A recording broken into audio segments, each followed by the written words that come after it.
Imagine you've just stepped into a plane after a long, exhausting day. You're tired, carrying your bag, and all you want is to sit down in the seat you paid for. But the moment you reach it, someone else is already there, looking you up and down, daring you to challenge them, as though your very existence doesn't deserve that space. Now imagine the humiliation of being ignored by the crew, the whispers of fellow passengers judging you, and the knot in your chest as anger mixes with helplessness. What would you do? Stay quiet and take another seat, or fight for your right? This is not just a story about a stolen airplane seat. This is about dignity, power, hidden prejudice, and how a single moment of injustice changed the course of a flight, and every soul on board.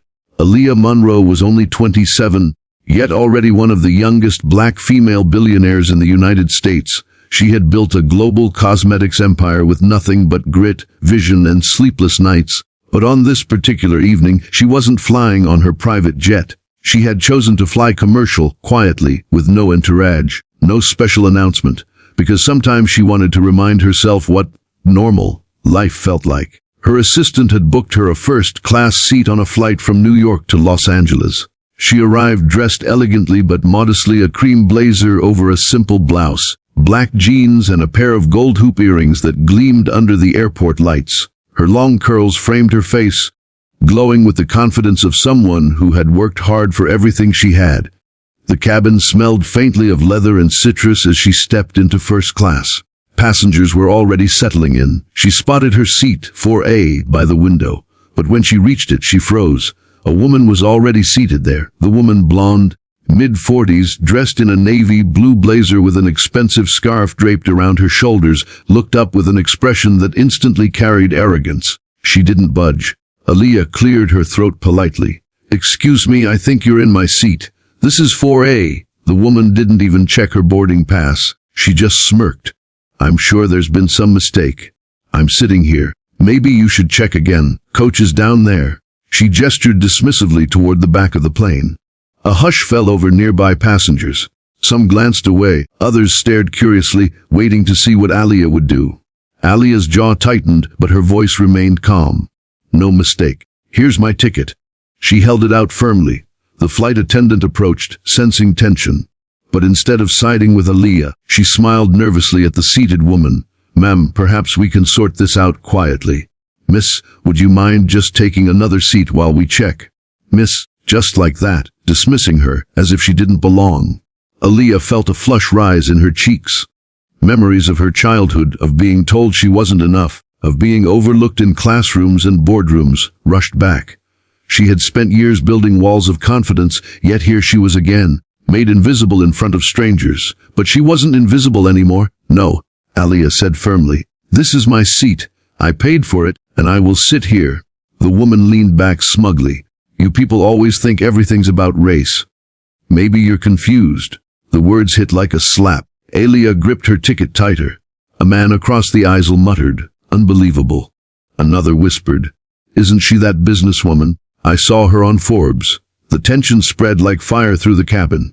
Some passengers began recording discreetly on their phones. The flight attendant tried to calm things down, but the arrogance in the woman's tone and the fire in Aaliyah's refusal clashed head-on. The standoff stretched longer, and whispers turned into murmurs. And then, before anyone could resolve it, an announcement crackled through the speakers. "Attention passengers, due to a situation in the cabin, we will not be departing yet. Please remain seated." The flight was grounded. The delay dragged on, first 10 minutes, then 20. The crew huddled at the front, trying to avoid a scene but unable to ignore the rising tension. Meanwhile, Aaliyah sat in silence, standing her ground next to her rightful seat, refusing to move. The blonde woman scrolled on her phone as though untouchable. Finally, the captain himself came out of the cockpit, his face stern. "What seems to be the problem?" Aaliyah explained calmly, showing her boarding pass. The blonde woman, without shame, insisted the seat was hers and sneered. She must have gotten upgraded by mistake. The captain checked both boarding passes. Only one said 4A, Aaliyah's. The cabin erupted in murmurs. Some passengers clapped softly, others shook their heads. The blonde woman's face flushed red. "This is ridiculous! Do you know who I am?" she snapped. Before the captain could respond, Aaliyah finally spoke, not just for herself, but for every person who had ever been diminished, dismissed, or told they didn't belong. No one cares who you are. What matters is respect. What matters is fairness. And what matters is that you can't take from someone just because you think they don't deserve it. The plane went quiet. Even the hum of the engines seemed to fade. The captain cleared his throat. "Ma'am," he said firmly to the woman, "you need to vacate this seat immediately.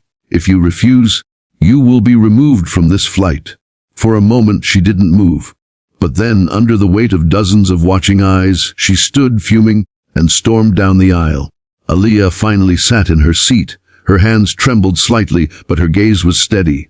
The plane eventually took off, and throughout the flight, strangers approached her quietly to whisper words of support. One elderly man leaned over and said, "My granddaughter looks like you. Thank you for standing up. You gave her a voice today."